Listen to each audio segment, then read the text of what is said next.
On my mind, gotta hustle and grind. Financial literacy always on my mind. I'm stacking knowledge, no time to waste. Gotta invest smart, gotta keep up the pace. I'm reading books, learning all the tricks, studying the market, making calculated picks. What is good, everybody? It's been a little bit. We're back at it again for our monthly financial update for the month of April 2026. Do not forget to hit the like, share, subscribe, all the things. Hype me up down in the below for those of you on mobile. Today we're going to be talking about how my net worth increased $35,000. We're going to jump right into it. Obviously, our financial updates, we get straight to the numbers and we give the context around it. So first and foremost, we always start off with the net worth, which is the big overarching metric that we track at this juncture. And I think moving forward, some of these things might actually be there's a couple of things on here that are important, but net worth is a good measure to make sure you're moving in the right direction. So I do carry a little bit of weight on that. I care. For me personally, it's more weighted towards active net worth. So I do not believe that the people who flex their house, which you're never going to sell, or your 401k, which you don't have access to, or your Roth, which you also don't have access to without penalty, as a predominant portion of your net worth, that is not impressive to me. So like mine is actual usable net worth. My house specifically being something that is usable for me because after we get to a certain point, we will be able to start tapping into the equity. I just have a few other flywheels that are ahead of that. And my consumer debt, I want completely eliminated before I even start looking to maybe swap that out. But our net worth increased $35,396. Let me redo that because we do these in one take and I'm not going to edit it. My net worth increased $35,692.89 over the month of April. Most of the heavy lifting done by Bitcoin, reversing a couple other things you'll talk about tomorrow on our portfolio update is our income portfolio actually flipping back green in total return. Like normally we try to keep it above -5% for the income portfolio specifically because its job is not necessarily to grow. It is to produce income. So that way we can pay off our margin and bills, etc. and lifestyle.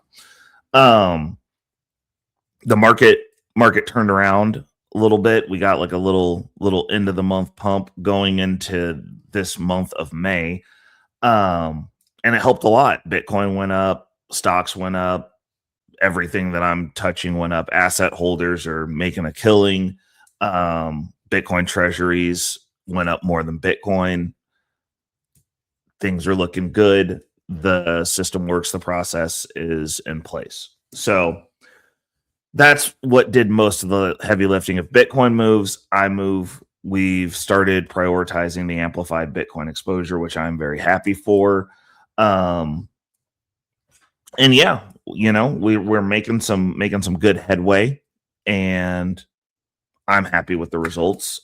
Obviously, I put my money where my mouth is. My money is behind my boat, and yeah, when things go well, they go well.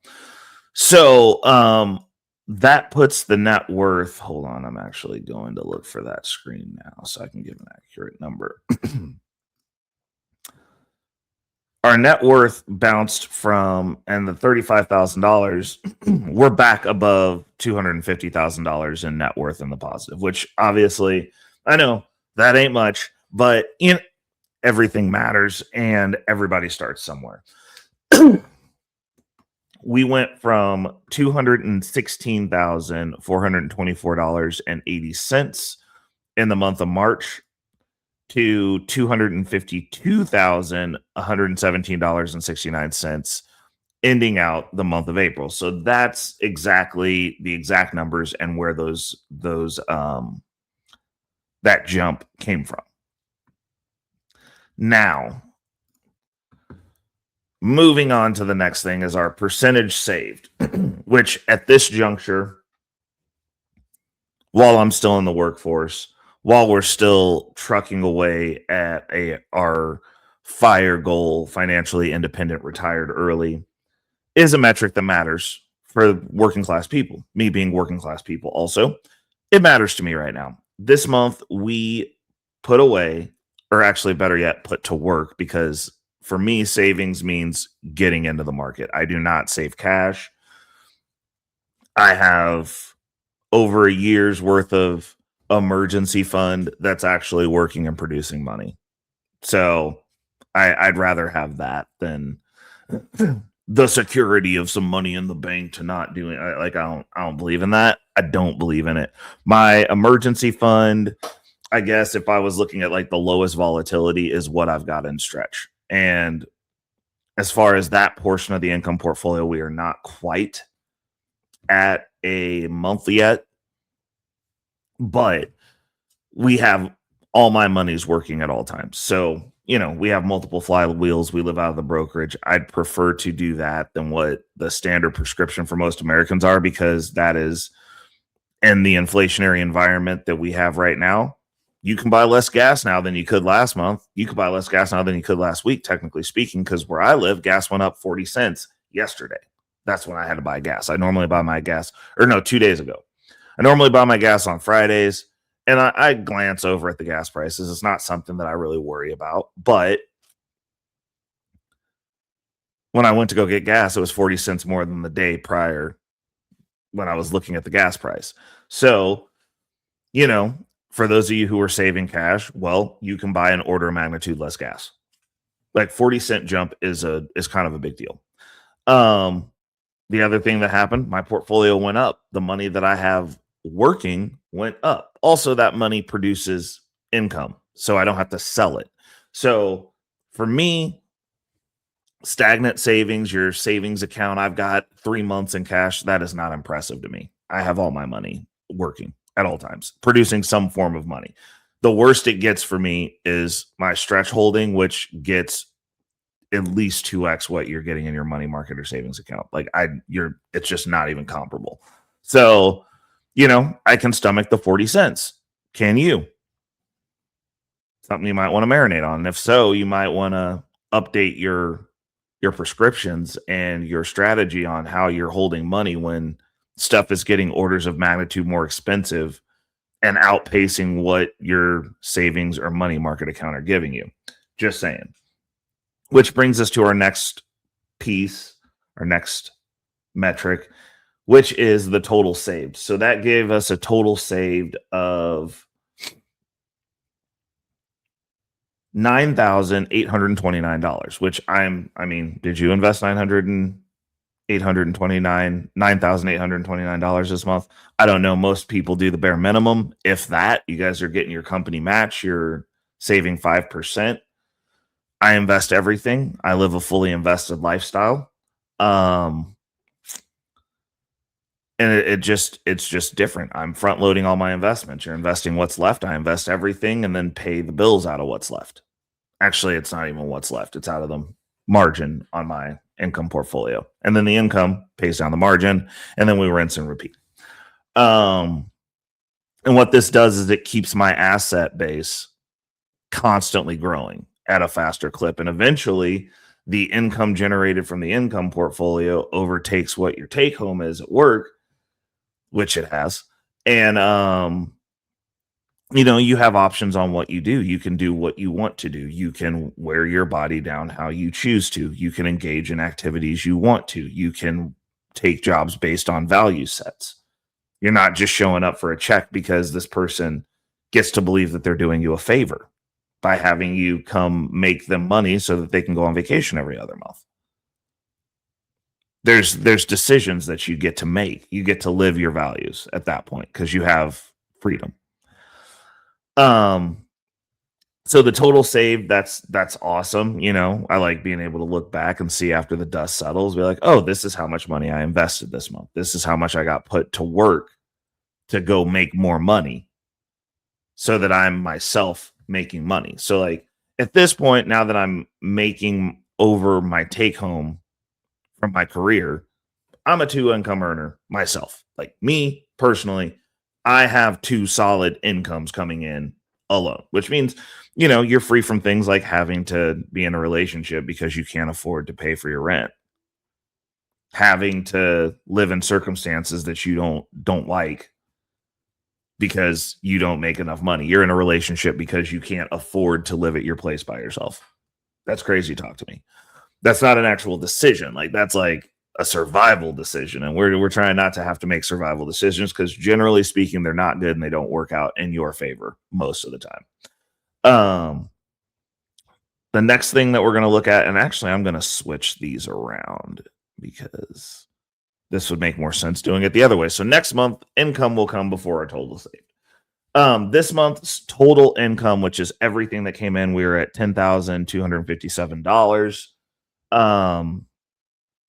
Obviously, a grip of that came from our distributions. Also, we cranked a couple of the flywheels, which if with the new way that we're utilizing the flywheels, if the flywheel comes in and it goes into the income account, it counts as, and I'm counting it as income because we're not using that flywheel to go directly into paying off debt. We are using that flywheel to go directly into the income account. So like I log it different. If I take a loan, if I pull some leverage and we go directly into paying off debt, then, you know, we don't count it as income because it wasn't income. It was a, you know, debt consolidation at that point. But if I'm taking the flywheel, pulling the lever, sending it directly into my portfolio, and we're putting it to work as money, I'm going ahead and demarcating that as income because it did not go, it actually came into and turned into income at that point. So our total income for the month, we broke 10,000 again, which is nice. And yeah, that's where we're gonna go with that. And then our distributions / dividends, however you want to look at that. With high yield, most of it is distributions. We're not buying Coca-Cola. We're not doing the boomer plan where it's funny because like all the boomer financial advice revolves around you not being able to leave the workforce until they've extracted every ounce of your soul and energy out, which is like, hey, you know, if you do this, you can retire when you're 60. You're going to be sore when you're 60, bro. Like, I mean, the standard plan, like if you do the bare minimum, it's like you're 70 or 80, you're going to be sore. You're going to be just about ready to be off this planet. You're not going to be in good spirits. Like you've had to deal with these toxic people for ages. That's crazy talk to me. But, you know, high yield, we get distributions. We don't get dividends. I do understand that there's probably a difference if you're doing the boomer plan and you're getting 10 cents from your Coca-Cola stock and you're hoping that one day that Coca-Cola stock gets up to a point to where you can retire because you're compounding your little 10-cent dividend. And when you're 60 and your bones and joints hurt, and you get to take that time, start maybe buying some of your time back, and maybe it's about 10 years. You know, you get your dividend, Me, I'm going to take the distributions. I'm a degenerate. I'm going high yield. My bag's behind Bitcoin, but like that allows me to be way more comfortable with risk, especially in the traditional finance market. So we're stacking and we're getting out in, you know, a decade, 5 years, depending on what you make and how, if you can switch over. But like, I'd rather be fully invested and be able to have the option to retire early or do something that's less impactful on my body so that I can not retire at 60 a little bit early and have sore joints on the boat. Like, why would I want to have sore joints on the boat? Boats rock, man. You gotta constantly keeping yourself a balance. So, you know, I'm not looking at at that as anything other than this is an additional business. I'm proving, obviously, that from a financial strategy standpoint, I am capable because my business is running. It is capable of getting me out of this deal. And that's one of the things that you have to do when you're going fully invested, in my opinion, is if you're not running it like a business, you're probably not going to have the best results. If you're not financially disciplined, you're definitely not going to have the best results. Like if you're living hand to mouth now, this is going to give you an ability to live hand to mouth, digging a deeper hole. So, it's one of those things where there's no risk, there's no reward, but like also nothing's easy. This isn't easy. This requires a lot of discipline. It requires a lot of planning. It requires a lot of a strategic mind that looks at money as a puzzle piece and not the be all end all. I don't worship money. We don't worship money over here in the Wolfpack. It is a tool and we use it like a tool. I run my brokerage account like a business. I don't get emotionally tied to my positions. Like, yeah, I'll post some stuff that's going good throughout the week, but I'll also cycle those positions out if they're no longer serving. I'm like, hey, if you're not a good employee, you're fired. If you're no longer aligned with how I choose to invest, you're fired. If it doesn't make sense, you're fired. Like, I don't have an emotional tie to any specific investment with the exception of maybe Bitcoin. And it's not emotional. It's just, hey, Bitcoin goes through rough patches. It is what it is. It's called volatility. That's how we get the exponential growth. It's better than what everybody else is doing. But I'm not emotionally tied to it. If the thesis changed and the entire world wasn't adopting Bitcoin, then I'd be like, hey, like we're gonna have to figure out where's the puck going. I want to go where the ball is going. I don't want to be chasing behind indefinitely, believing what the gurus say, so that I have to work and disseminate my life force into the machine for other people to live their best life at my expense until I'm 60, 70, or 80, or whenever they're allowing those of you who are not taking financial agency in your lives to retire. I'm not going to do that. And I'm not going to sit there and complain and beg the whole time for somebody else to come save me. No one's coming to save anyone. You have to save yourself. So distributions, this is a number that I am on like a hawk because it's also variable. It is not guaranteed. It goes up and down based on how the market's moving. So there's a lot of strategy. You do have to look at it. It's not a set and forget. I mean, I guess some of my positions could be, but me personally, I enjoy finance. I enjoy being active and taking agency over when I get to stop working and having control over where I work and if I work and when I work.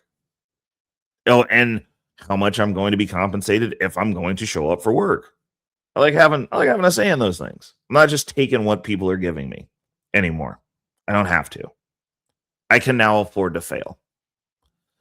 And getting to that point is something that most people never do because they take what they're given, they complain about what they're given, and then they are expecting someone else to come fix the situation for them. I fixed my situation myself. Took a little bit of time. Took a whole lot of consistency, took a lot of brain racking, a little bit of overworking myself, a little bit of eating crow. You gotta get your licks in, but I figured it out. And hopefully some of you get some of the gems that are dropped on this channel and you figure it out as well. Coming to the end, this is one that is it only matters some of the time. It's my month ending credit score. And this month we ended at, oh yeah, the distributions. I didn't give the numbers. Hold on, before we do the month ending credit score. The distributions we had for the month, we made $3,417. So, and also at the end of the month, another thing that we did was we hit one of the metrics to where we got to do a full round of reinvestment. And then going into May, the end of that week, we also got over 800. And so one of the things for my portfolio is at $800, we take 10% and we put it into amplified Bitcoin exposure. If we break $900, we take 10% into amplified Bitcoin exposure, 10% into reinvesting in the income portfolio itself. Now, this is kind of a big deal because I'm fully invested. So as soon as I get a W-2 paycheck, I immediately reinvest in the portfolio anyway. Like I'm buying, the majority of my money goes into the income portfolio because that is the base layer for now. That could change moving down the road, but as it sits right now, that is my base layer. If we break $1,000 in a week, we take 10% into amplified Bitcoin exposure, 10% into reinvestment in the portfolio, and then 10% into spot Bitcoin. We hit 2 weeks ago, we hit over $1,000 that week. So we got to do all three. Last week, we broke $900 still going into the first week of May. So we got the amplified Bitcoin exposure and the 10% reinvested into the portfolio itself. Those are things that I'm looking at. And like after you get above around about $3,400, and this just kind of worked out funnily because we were doing some rotation. And normally when I'm rotating positions, I'm switching what days I get the bulk of my pay.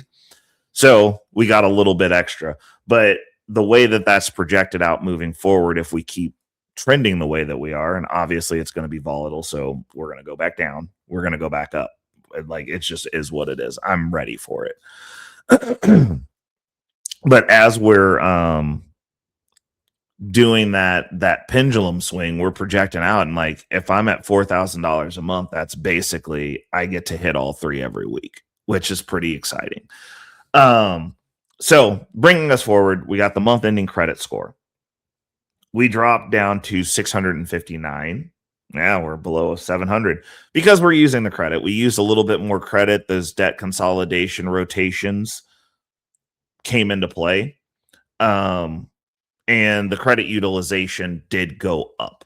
So from that perspective, obviously, we went into, instead of consolidating the debt, which would have made the debt go down, we went into the portfolio. We went the fully invested route. And we put all that money into the income portfolio. And now we're using the income to chunk down the debt that we were going to be targeting. So far, so good. But the initial hit of that after they report, it's like, hey, you took these loans out, so now it's an asset-backed loan. But from the credit card standpoint, since it came off of a credit card, you take that hit. So this is the hit. Now we're climbing our way back up because we're chunking down the debt that we were going to be targeting, and we're moving forward. So this should be on the upswing. We don't have any more credit card debt flywheels that have come available yet, but like, we're strategically targeting individual cards, targeting that balance down to zero, and obviously not running the balance back up unless they give us some way to turn the credit into cash so that I can buy more assets. But not every credit card does that. And out of my litany, I got like maybe 3. And one of them, I don't know that they're going to do that anymore because they got bought out by another one of my credit card companies. So, and that credit card company, I don't have any balance transferability on those cards. So we'll see. But we're working our way down bit by bit. We should have for sure one of those cards completed. We've already taken a massive chunk out of the debt that we've redispersed, re-pulled out. And, the result of that is your credit score fluctuates. If your credit score doesn't fluctuate and somebody just always has an 800 credit score, you're not actually using your credit. So you're playing a numbers game and you're being a really good consumer, which is fine. me personally, I'm building to a space to where, again, credit won't really matter that much because I'll be able to self-fund. I'll have a cash value high enough to where hopefully, actually, I'm hoping that the next time around when I do my next car, that I'll be able to just purchase it out of the brokerage. And then if I do another personal loan, it'll be to buy more assets, like large chunk play with what I can borrow from the personal loans. And run that play, but actually be able to self-fund out of my brokerage account. We'll see. Because I mean, we're almost there now. Like I can buy a car now. It's just it would take everything. And then if I'm living out of the brokerage, like that would create another issue. So I wouldn't want to tax my available cash to do that. But it's something that we're looking at down the road because eventually it's like we want to remove all middlemen. We want to be able to keep this train a rolling without having to go to work and without having to ask another middleman for money. We want to be able to self-fund from within. So like the fully invested ideology that I carry is a little bit infinite banking, a little bit velocity banking. I've taken concepts from both of those. There's other people who are in the fully invested space. There's a handful of us out here that live this way. And there's a different mix. Like for me, I'm a little bit more aggressive. Like I'm a lot a bit more aggressive when I see some of these other portfolios because these dudes have a lot more money than me and they've had a lot higher paying jobs than I have. Like these people are doing this with like over 6 figures. I was like, I'm just now getting back to over 6 figures. I haven't made over 6 figures since realistically since the 2016, probably the 2020 Bitcoin bull run. I made over 6 figures that year with the crypto stuff. But I've never had a W-2 job that was 6 figures ever in my life. I work blue collar IT. I don't make over 6 figures. Not that I shouldn't be making over 6 figures. It's just, sometimes you're underpaid and you just don't make over 6 figures is what it is. Because people got to go on vacations and live good lives and have their best dreams and it's their business. It is what it is. But my perspective, like I know I have to be more aggressive to get where I want to get before I'm 60. And I don't want to retire at 50. I don't want to retire at 50. It's not that I want to retire at all. I don't want to have to go to work. And I don't want to have to go to work as soon as possible. So for me, in my situation, since I don't make as much, you got to take a little bit more risk. You're not getting more pay with less risk. Now, as my portfolio has grown, we have started the portfolios are de-risking. We're not doing as much stuff in crypto and DeFi. We're not doing as much of the high yield. Like we went from like, I need my portfolio yielding over 100% to now we're under 100%. We bounce between 70 and 100, if that, depending on what the rotation mix is. But I have enough stuff that's not drastically swinging, that's less risky, that's going into my portfolio now, that it doesn't get up that high. Like I'll have stuff that is high yielding that's risky, but it's insulated with a bunch of stuff that's less risky, just because now that I'm starting to get more money, now that we're getting towards the target for the portfolio, it's like, well, the end of this road, we're doing the less risky stuff. So, it's if you're trying to speed up the process, you have to have risk. The more reward you get, the more risk you're accepting. Even with my long-term holdings, it's mostly Bitcoin treasuries. Like there's nothing in there that somebody would be like, oh, that's a standard, safe, diversified play. Like I don't believe in diversification. That's for protecting wealth. I have to get wealth first. And then for me, I would honestly rather just park stuff in Bitcoin than diversify, to be honest. And so I do that. But it's all about conviction. Most people don't have an actual financial thesis. They don't have a thought on where they think things are going. They're listening to a guru. They're taking a talking point and they're running with it, which is actually better than nothing. It's just not as efficient. And you're better off with a bad financial plan, because then you can fix and course correct and you'll find out it's bad, than no financial plan. And most people have no financial plan, which means they're going to work and they're going, oh, well, I did the 401k, I did the company match, I got the free money. And that's it. And then they're like, oh, I hate this job. Maybe I don't want to work. Maybe I want to go into a field that makes less money, but like now I'm locked into this lifestyle. Oh, and my 401k, I'm going to get harshly penalized if I touch that money. And that's all the investing that they're doing. And now you're trapped.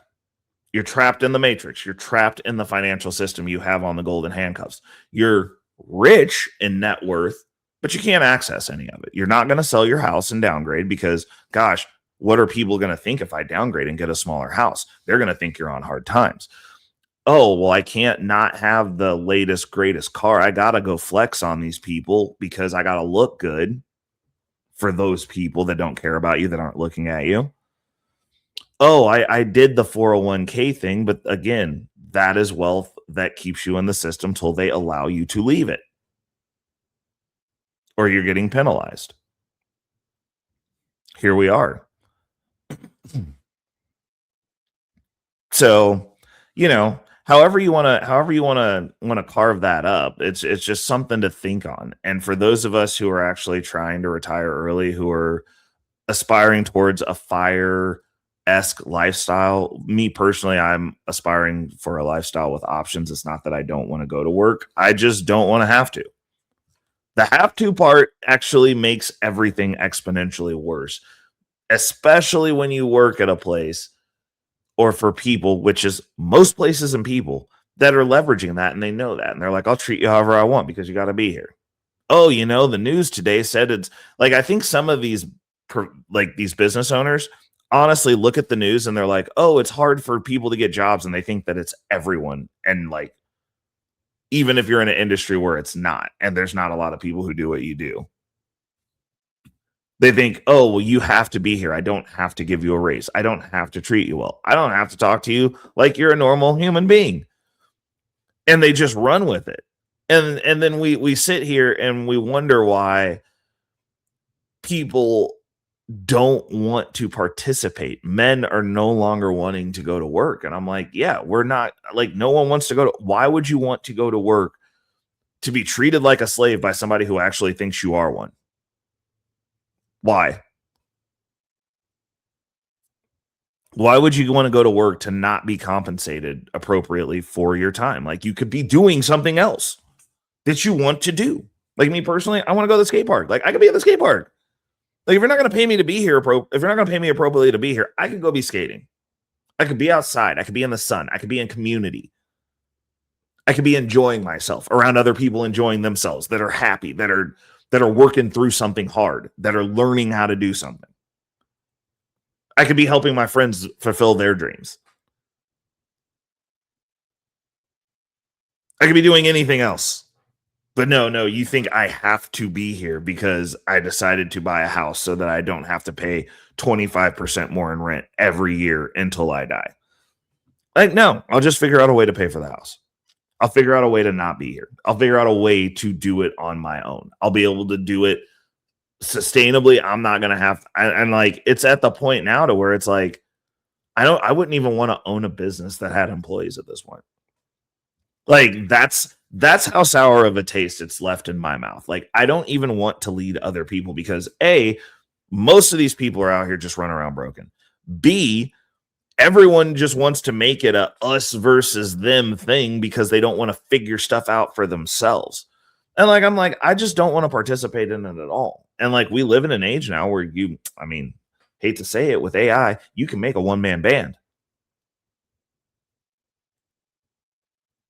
And truth be told, if you're good, if you can go get some W-2 money, we have things in place now to where you can just make a one-man financial system. You just got to get the money initially to get it running. Once the engine is running, there are enough tools and enough things to leverage out here that it can be self-perpetuating. Then you don't even have to make a business. You can work the market. You can work the finances because that's the system that they've set up. And I'm just like, use the system then. Use the tools available.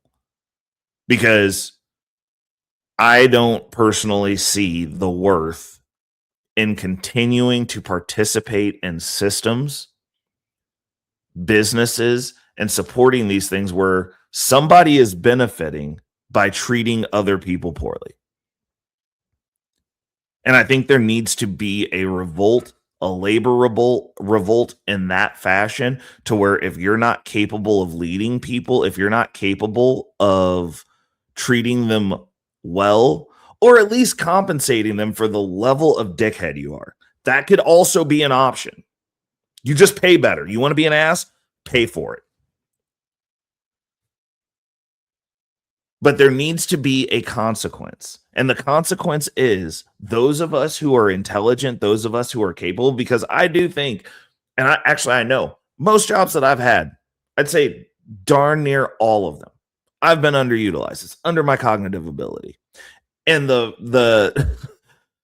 that people be like, oh, that's egotistical. How can you say that? And it's like, well, I have the ability to work the financial system to where I don't have to go there if I don't want to. So yeah, I don't have to do that job. Like, I am actually better than doing that job. Can I do it? Yes. You should be actually very proficient at everything that's beneath your cognitive ability. But also on that same note, it's like someone like me, if I'm helping you to grow your business, if I'm helping you to build your business, that needs to be compensated. It does, because I don't have to be there. I could be somewhere else. I could be helping someone else who's willing to compensate me. So it's going to be a game of better mousetrap, but people need to actually get that little bit of spark, that little bit of fire under them, to where the way these people are treating, and I mean, in all honesty, I don't like seeing other people be treated poorly either. It's not even about what you're doing to me. It's how you exist. It's like, oh, okay, so like you just don't know how to talk to people and people hate you and you make bad relationships and you treat people like they're just a bag of money for you to extract from. Oh, and we're all beneficial because we're cheap. No one should do that. Quit those jobs. Let those people fail. They deserve that. That is called nature. There are some forms of nature. Like, you don't just get to be a horrible person and win. And I think we're getting to a point, hopefully, to where, some of those people start failing. And I hope they fail. I do. Because that's a natural consequence for being a terrible human. And the first step to that is being able to have agency in your own life, to be able to walk away from those those businesses, those positions, those jobs, and be like, I'm not going to help you live your best life. Specifically, I'm not doing it. I will leave. I will take my talents elsewhere. I will not be a part of this because I don't have to, and you can't make me. And I'm going to close it out on that. Thanks for those of you who made it to my end of show rant. I appreciate you. Thank you for those who are subscribed, those of you who support me whenever I get my uploads on. I mean, the beginning of the month, that's canon. And we're gonna be in your face all week. So I hope you guys enjoyed the video. Definitely tap in with me in the comments. Let me know your thoughts. And I do reply to all of them. So I will reply. And it might, you never know. It might spur off a conversation in the comments that turns into one of my next videos.